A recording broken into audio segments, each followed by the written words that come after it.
Hi, I'm Gill Moakes. I'm a business coach and mentor and the host of the Heads Together podcast. I help ambitious, freedom-seeking entrepreneurs step into who they really are and create wildly profitable businesses doing what they love. Rewild Your Business on the Stone Fruit Roll-Up is a 6-part documentary. It's a reality TV series for business, if you like, where I'll be taking my business bestie, Rebecca Gunter, the founder of Stone Fruit, on a journey to define success on her terms. Hi, everybody. I'm Rebecca Gunter, Peach-in-Chief at Stoned Fruit. I'm a brand strategist, developer, and copywriter. I want her to start regenerating time and energy for herself. And we're going to do that by rewilding her business, by cutting away what doesn't belong to allow what does to thrive. The biggest challenge in my business right now is how freaking overcomplicated it is. No one knows what to buy from me, and I need someone to help me clear the forest and help me replant the seeds that actually have a functionality and a purpose. So over the next 6 weeks, we'll be deconstructing the idea that there's only one right way to do business. And my goal is that by the end of the series, Rebecca will be crystal clear and completely confident, owning her own unique ecosystem.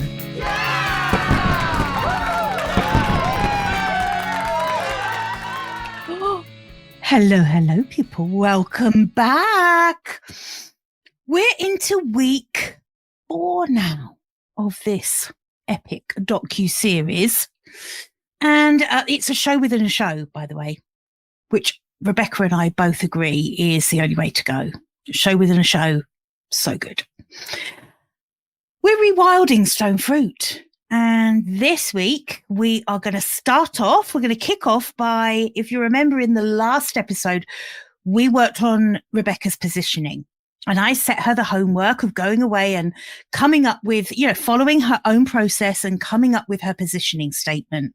And part of Rebecca's process, which we'll go through in a minute, is coming up with 3 kind of ideas for her positioning statement. And then we'll really dive into each of those, pull the bits that we love, and what doesn't stay the course ends up in her messaging buckets. So it's a really, it's a very matured and refined process that she uses, and it works every single time. It's so good. So we're going to kick off with that. And then in the second half of the show today, we are going to be covering offers and pricing. Everyone's nemesis, right? Everyone ties themselves up in knots on pricing.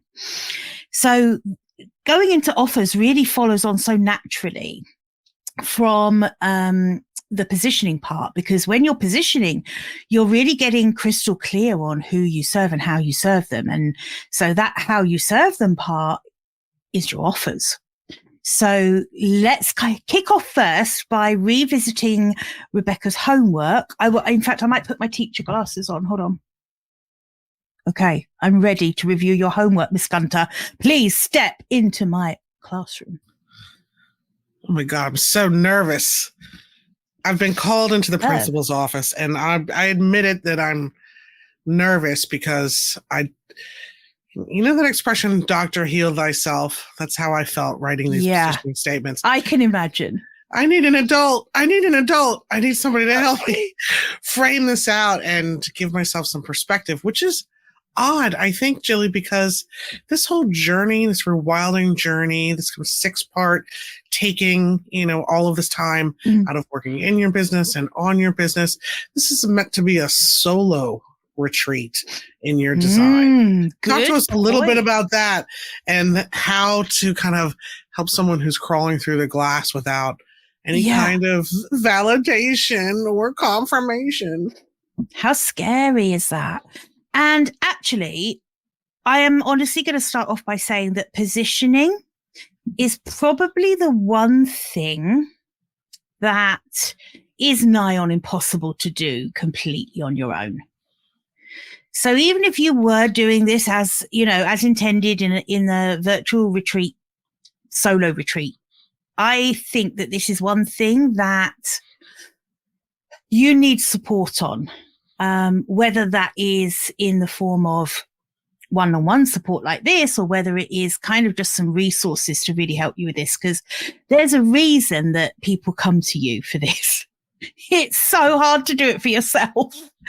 I think it gets easier the more you do it, doesn't it? So I can now get fairly far along the process. If I'm doing something new in my business, I'm kind of getting there now because you've taught me so well how to start doing this for myself. But there is something beautifully validating about you doing it with me. So I get it. And I think also for you, you are so used to doing this so masterfully for other people. And actually, I think that sometimes makes it harder for you to do it for yourself. Would you agree? Yeah, I second guess myself pretty much the entire time. Is this it? Is it too base? Is it too bland? Is it too vanilla? Is it too out there? I do that. I get, Jilly, I can do this in my sleep. Sometimes I feel like I could do it in my sleep for other people. Yeah. For myself, there was a lot of, I don't want to say imposter syndrome, because I know that's a very real thing that plagues people. And maybe this is my own brand of imposter syndrome. When you're not, I don't know. I spent a lot of time trying to talk myself, or maybe deconstruct myself from the idea of, is this what Jilly wants? Is this what she wants to hear? Is this interesting? Is this what will satisfy? Is this will get me my gold star? We know you like a gold star. People pleasers unite. I like a gold star. Is this what is called for in order to move us forward to the next step with business modeling and creating an offer? Second guessing, all of that was tremendously real. I coach people all day, every day. This is an internal statement. When you start thinking about how other people are going to react to it, then you start second guessing yourself, and it's no longer going to be entirely true. You have to write positioning as if it doesn't matter if anyone ever sees it or not, that it's true for you, in order for it to be what you call a North Star statement. With the conundrum that happens when writing positioning in a vacuum without facilitation, and that trying to pull back from needing to please you more than tell the truth. Oh, that's hitting it on the head. You need to reconnect with, or you need to reprioritize telling the absolute truth over pleasing me. And I think you've just really nailed that. Whilst this is a hard thing to do alone, if you can do it alone, and if you can let go of that second guessing, that need for the words to impress someone else, because those words that you use don't have to impress anyone else. They have to just be absolutely true for you. They should be inspiring for you too. So this isn't a place for vanilla, uninspiring language. But they're not, it's not a place for boiled dinner.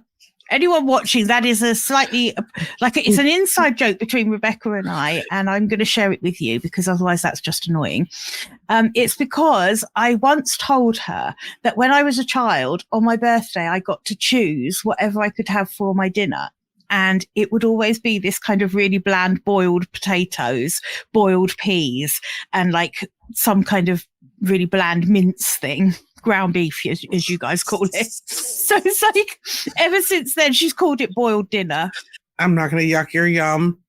And please, your boiled dinner is a gift from... It's delicious. The culinary gods. Exactly. And it's what you love. Yeah. Everyone knows that the UK is renowned for its fine cuisine. So, I mean... I think the bigger point is that if boiled dinner feels right to you, if that is your happy place, if that's what's delicious and tastes so good, just like a positioning statement, then that's what's for you. It doesn't have to be bold and quirky for bold and quirky's sake. And that's something I really struggle with, I have to impress my own self with my cleverness. If I'm not tickled, then I feel like I kind of failed at the assignment. And sometimes that's at the expense of clarity. I think that's a really huge piece of self-awareness, because I do think that sometimes we can, in our quest to get the pitch perfect words, we can actually lose a bit of the clarity in what we're trying to say. So I think that's a really fair point. So all that said, so I'm a human. That's right. So basically you're a human. Basically, yes, you are not superhuman. You are human. And some things come hard and some things come very easy. And writing positioning statements that change people's lives comes easy to you for other people, but not so easy to you for yourself. And that's okay. Wonderful. Indeed. Yeah. So homework, how did you get on? Okay. Is it time to show and tell? I'm ready. I'm ready to reveal that I'm doing this. The Dr. Heal Thyself. Yes. Let us see. Let us set the stage, shall we? Okay. Fabulous. So I did allude a little bit to your process around this. Did I leave anything out? I would just maybe pull back our perspective a little bit from anybody who's working on doing their own positioning, engaging in your own version of rewilding your business. You don't have to write 3 different positioning statements in order to get to one. You can write one as long as you answer those questions. Who are my people? What do they need? Who am I? What do I deliver? And why am I special, different, or the one? It can be as simple or as complicated. Well, Jilly's not going to like that. As simple or as elaborate. Maybe Baroque might be the word. As you want it to be. As long as you can get in a single sentence and answer all those questions, you will have yourself a positioning statement. And a positioning statement isn't something that just lives on a Google hard drive collecting dust. It is the foundational piece by which all other content then becomes written. So for example, if I'm writing a piece of sales marketing copy for whatever reason, a landing page, a website, a nurture sequence, a sales email, a description for YouTube, no matter what it is, I start by putting the positioning statement at the very top of the document and the messaging. And then I use that to inspire me as I construct the copy moving along. So that's why this is important. And also it gives you your own reasons to believe. These are my people. This is what they need. This is who I am. This is what I'm delivering. And gosh darn it, this is because why. So that is the formula for a positioning statement. I like to write 3 as a mental exercise. When I'm working with a client, Jilly, writing 3 of them allows us to really triangulate around a bunch of different ideas and come up with something that feels so pitch perfect to them. And we've explored just about every corner of the room. You won't, you're not going to have an identity crisis 3 years from now being like, why wasn't I more avant-garde? Should we be more avant-garde? You've tried that on. It didn't feel right. You felt really comfortable in these. So I like to do 3 and then just kind of either, mic drop, nailed it on the, version in 1, 2, or 3 is pitch perfect. That rarely happens, but it does.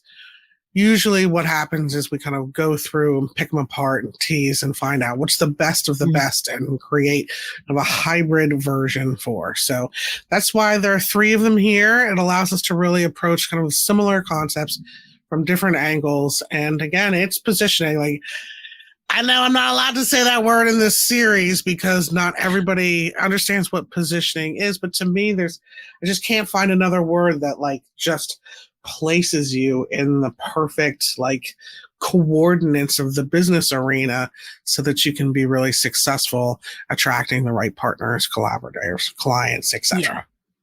And just to clarify that, I don't think there's anything wrong with calling it positioning. I just don't think anyone wakes up in the morning and thinks, do you know what I need? I need positioning. I wish somebody would position me in the morning, if you know what I'm saying. We've gone blue, YouTube. Good work. Good work, Gunter. Okay. Thank you. Thank you for noticing my restraint. All right. So shall I just turn in my homework here and read to you what I've got and we'll work through the thing? Yes. Before you do, though, can I just add something to what you just said? And that is that when Rebecca does this and offers these 3 versions that she puts together, it really does help you as the client to actually recognize what doesn't feel right as much as what does. And often that seeing something that, makes you sort of slightly recoil a little bit is kind of part of how she gets to the absolute perfection in terms of what is right for you. So I feel like it's part of the process having these three. The hard no's are as important as the hard yeses. Yes, I actually really like it when I can spark a visceral reaction from someone with a word, because that's a boundary, which is really important. All the words I'm not going to use by design are just as important as the words I am going to use by design. So you're really creating a form for your messaging, or a container for it, as it were. All right, let's see what I did. Let's see what I came up with. Talk us through. All right. So I have 3 different versions here. Like I said, I try and approach them from different perspectives. I consider generally when I write them, one's a little boiled dinner-ish. One's got a little bit more flavor to it. I usually call that one butterscotch. And then one is generally a little weird or avant-garde, although I don't feel like I have a weird or avant-garde one here. The avant-garde ones, usually I try and approach maybe like a concept that's beyond the people. So maybe it's for the future of an industry, or it's for a marketing mix, or it's for other people who need some people to get their act together. I kind of approach it from a weird who's it for, to see if I can create a unique brand voice. In every one of these, there's no weird who's it for, because I truly am about showing up for people. There's really I used to say, like, I care about the brand more than anything else. And that's not true. I really do care about the brand and how it's like kind of anthropomorphizing and coming to life in a digital context. But I think that was a way for me to kind of distance myself from the work that doesn't necessarily serve me. So in every one of these cases, the 4 is the people. All right. Me. Okay. For entrepreneur version 1, for entrepreneurial types who need words that sell, not my phrasing, that is a book, but it works here. For entrepreneurial types who need words that sell, Stone Fruit is the brand voice articulator and copy shop co-op that delivers the pivot happy business coaching, ethos soaked messaging, personality driven conversational copywriting that is instantly recognizable and sustainably sticky, because when it comes to content and calls to action, give them something to believe in. #real talk. Version 2. I hear you sucking in your breath over there, Jilly. Version 2.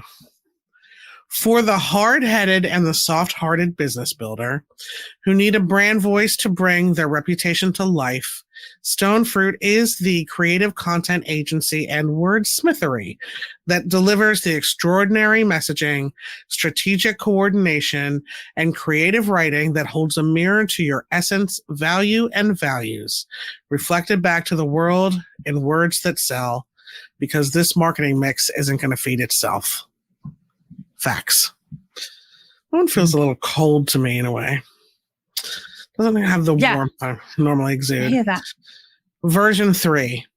For reputation builders, stigma smashers, and innovative idea factories who need to brand their business ventures and feed a robust and real marketing mix, Stone Fruit is the creative agency and entrepreneurial activator that delivers one-on-one brand and business coaching, messaging articulation, and wordsmithed world building that embraces a magnetized to monetized mindset and co-creates converting copy and compelling content that feels both ambitious and oh so you, because it is. God, now I'm wavering. You always waver after I read them out loud. I always waver. I know. You think you know it. You're like, that is it. That is it right there. When you only read it and then I read it out loud and you change your mind. So true. So my knee-jerk reaction, which was, wow, version 1 is a mic drop. Like, because I really felt like there was some bits in the brand voice articulator. I felt there was some good phrases in there. And Rebecca's answer was #vanilla version, #boiled dinner. So I didn't say it was a bad thing. And maybe this is what this calls for, because I have overcomplicated and I have tripped over my own narcissistic need to be insanely clever and compelling at the expense of clarity. And I don't really have an offer. So perhaps the boiled dinner is the nutrition this business needs. And I can stop being such a pompous copywriter who has to impress you with my alliteration.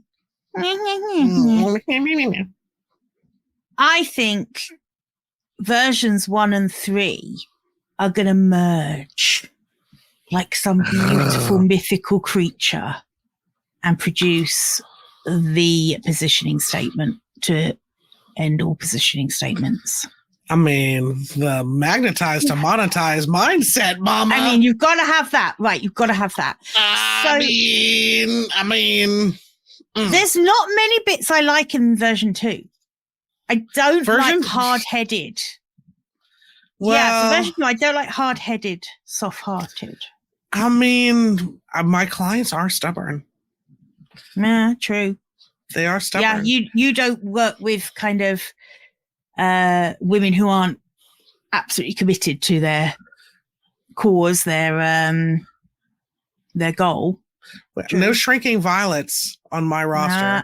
Nah, that doesn't mean that they're closed-minded. It doesn't mean that they're obtuse. It doesn't mean that they're shut down to new ideas. But they're definitely there's some tough cookies. But I agree with you. The version 2, I kept trying to soften.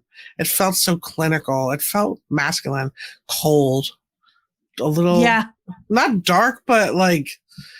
When I read it back, it felt aggressively masculine, I guess. It does actually.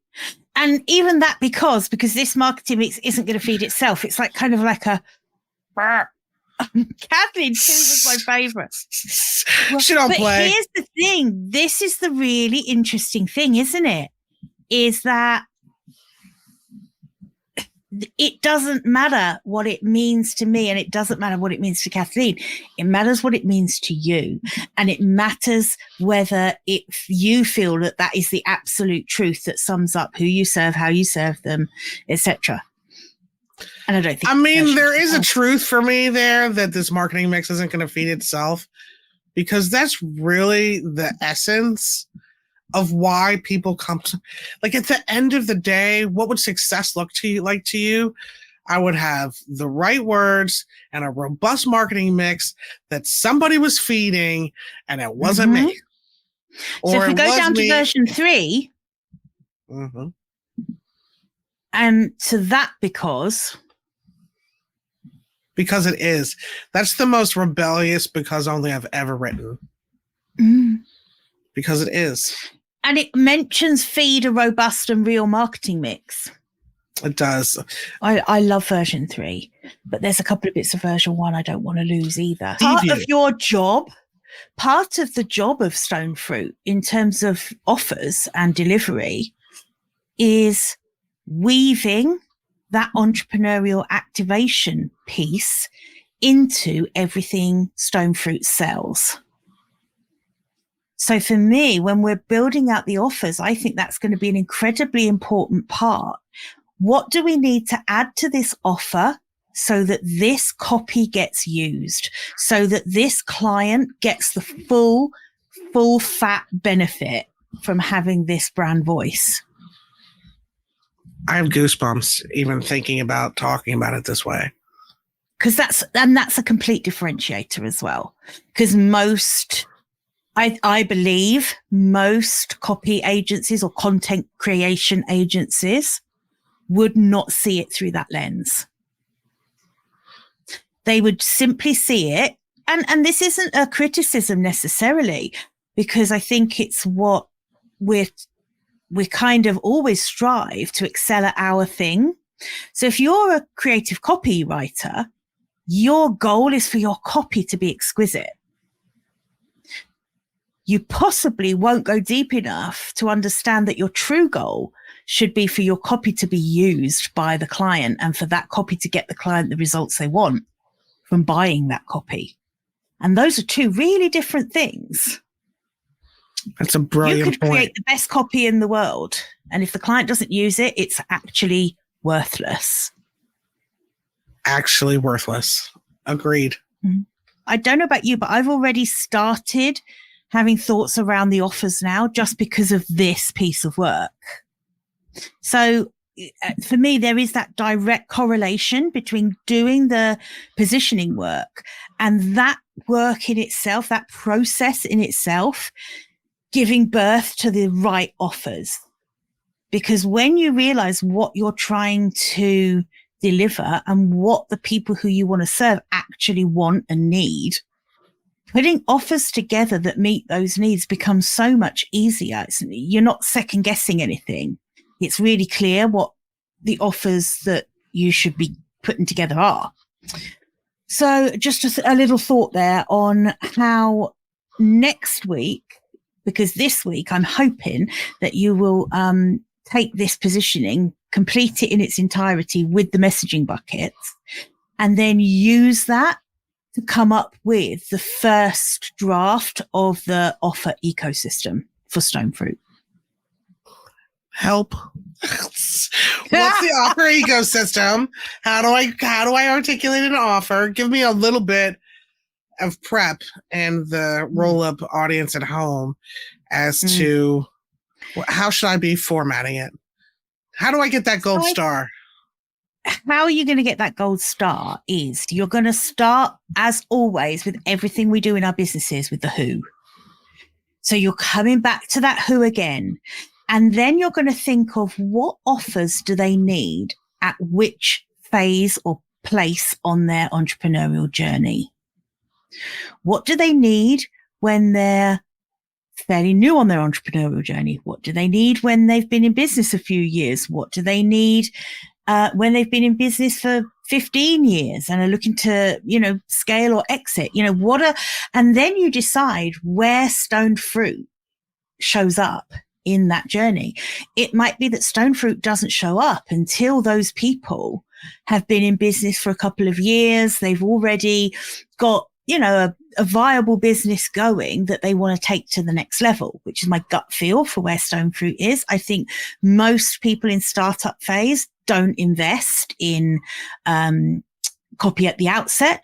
I think most of the people you work with don't. I think most of them have already been doing a DIY job on their messaging and their brand voice, and it's not as good as they know it could be. And that's when they come to you. So then it's okay. So if that's when people come to me, how do I meet them there? What do I need? What are they really asking for in terms of offers, services, products? Where can you meet them? And for Stone Fruit, you already have some off-the-shelf offers. So you have the LinkedIn profile offer. I do. I have standalone positioning and messaging. Right. Standalone. Yep.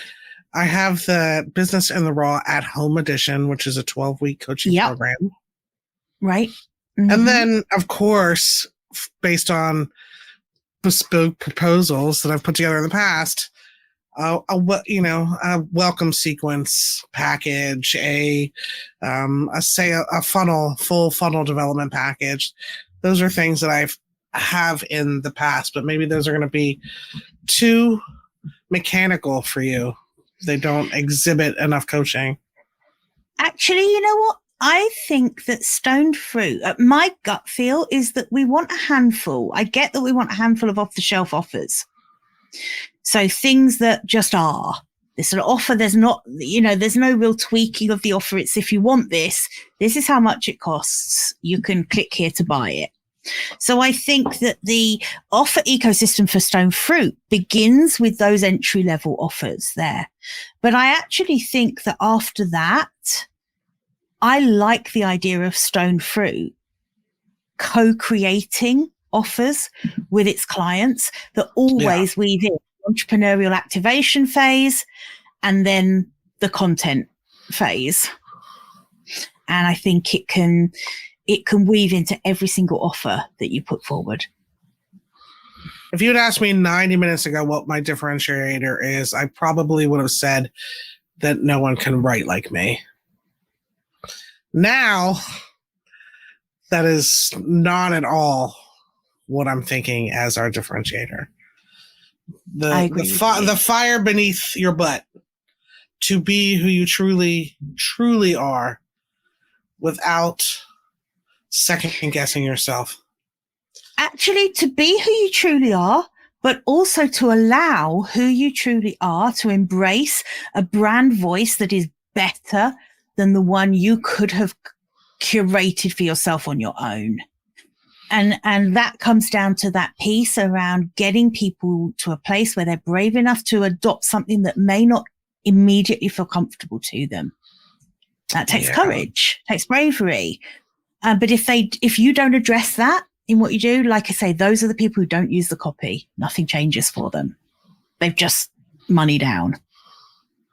Yeah, or positioning.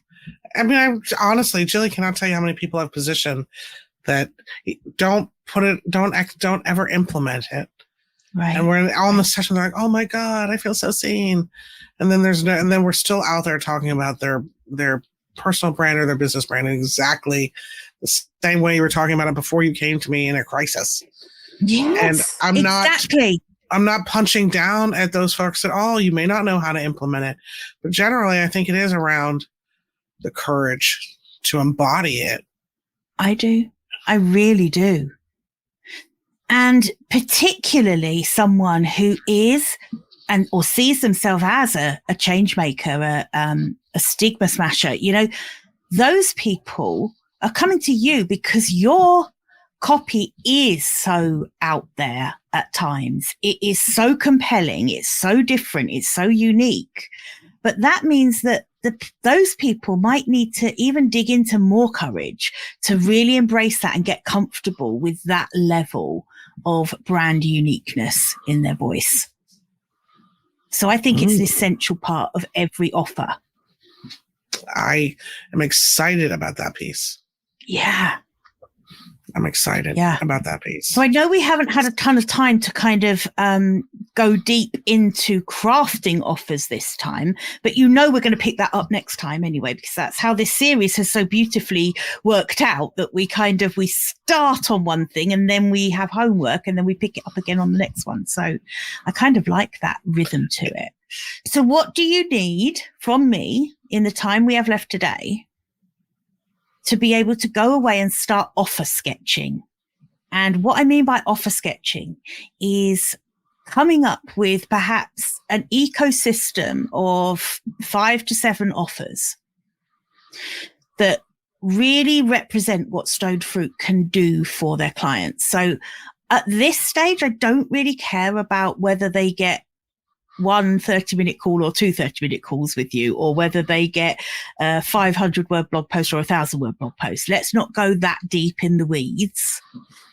But offer sketching is kind of coming up with a working title for 5 to 7 offers, but it's really focusing on that positioning statement and saying, if I have to come up with 5 to 7 things that those people need to get that because that, what you deliver, what are those 5 to 7 offers and how do they relate to each other? What might be the order someone would do them in? What's the hierarchy in terms of pricing? What are the low ticket offers? What are the mid-tier offers? What are the high tier offers? Are there any low ticket offers? Is there an ultra high ticket offer that's one-on-one time with you? And so I do love that. Give me a VIP day. Yes. So do you remember, we've done this in the past, but for anyone who's watching, the way I love to do this is with a pyramid. So we just sketch out a pyramid and then we split that pyramid into usually maybe 5 kind of tiers. So at the very bottom, you've got your free offers. So those are things like your freebie opt-in, stuff you offer for free. It's things like the Stoned Fruit roll-up, the show you're watching right now, which is free, valuable content. Doesn't cost you a penny, but you're learning from us in this show. You've got Rebecca's other show, Business in the Raw, where so much value for entrepreneurs. I mean, and that's free content that anyone can come along and learn from you on. So that goes at the bottom of your pyramid. The next tier might be for things that are low ticket. So it might be books. It might be, a very kind of a micro course where you're delivering perhaps 3 videos in 3 emails, and it's a very low ticket price. And I always see those more as lead generators than actual revenue streams, if you like. And then you work up from there. So you start mapping out, well, okay, is it a done for you service? Where does that fit? Is that mid tier? Is that low tier? Is it high tier? Is there a digital course element? Is there a mastermind element? Is there a retreat? Is there a digital group program? Is there some one-to-one work? All of those things, all of those different ways of getting over what you do. Is there a paid masterclass or something like that? Is there a free masterclass? Just start mapping out where you see things sitting in that pyramid.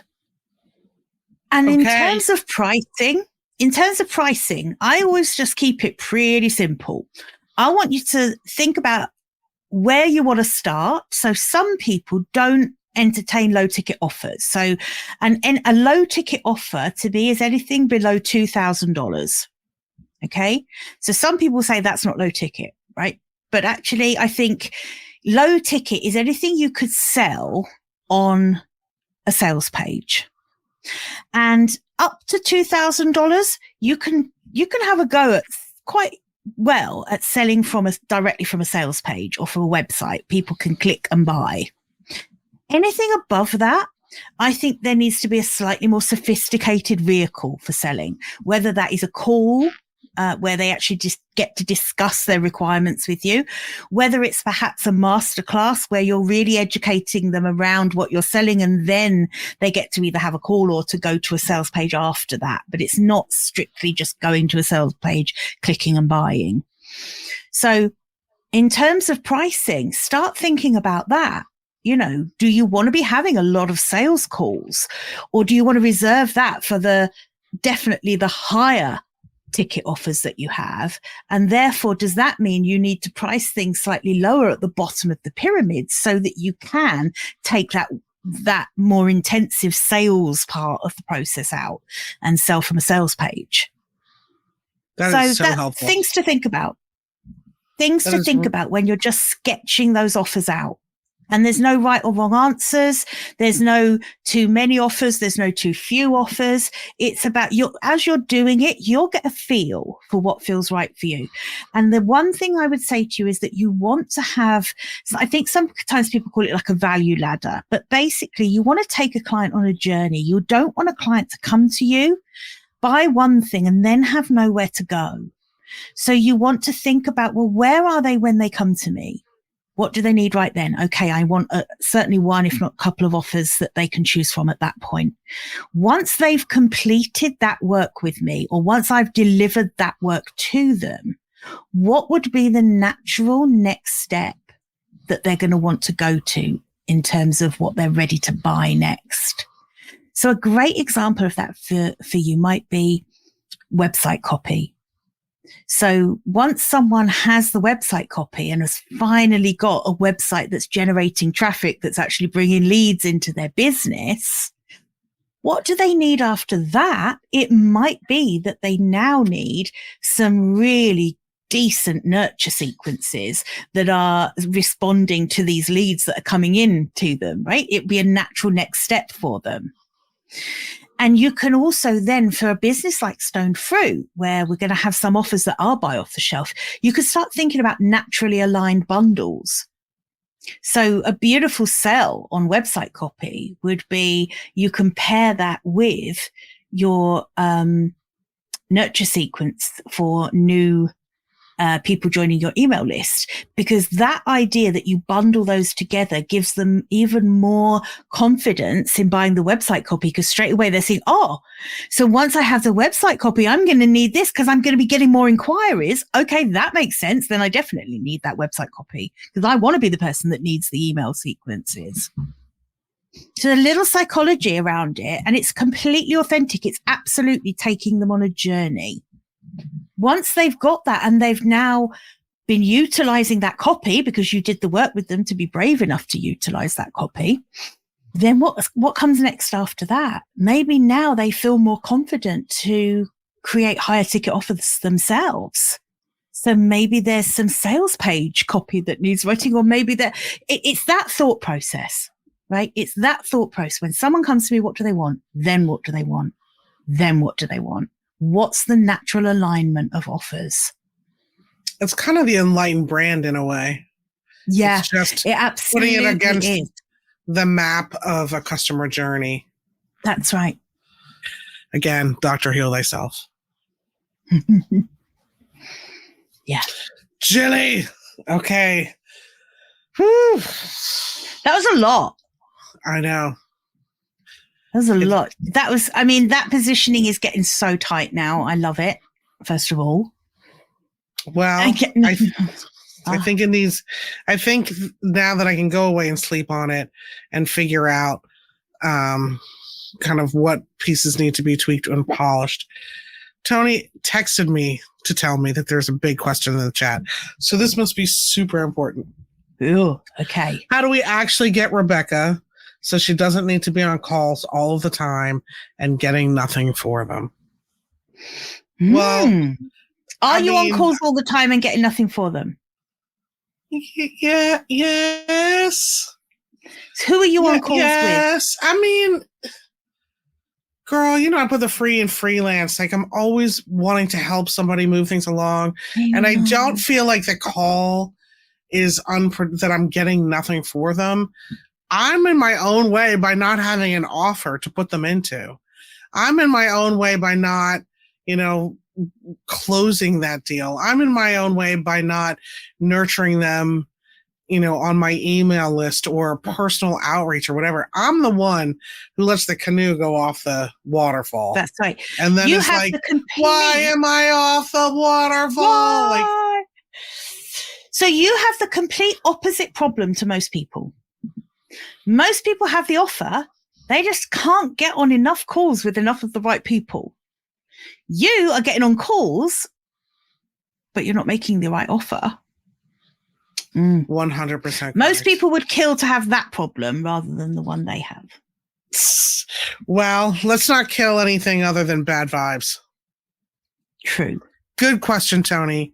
I need to start integrating that into our promotions. I've been a bad timekeeper, so thank you for clarifying it.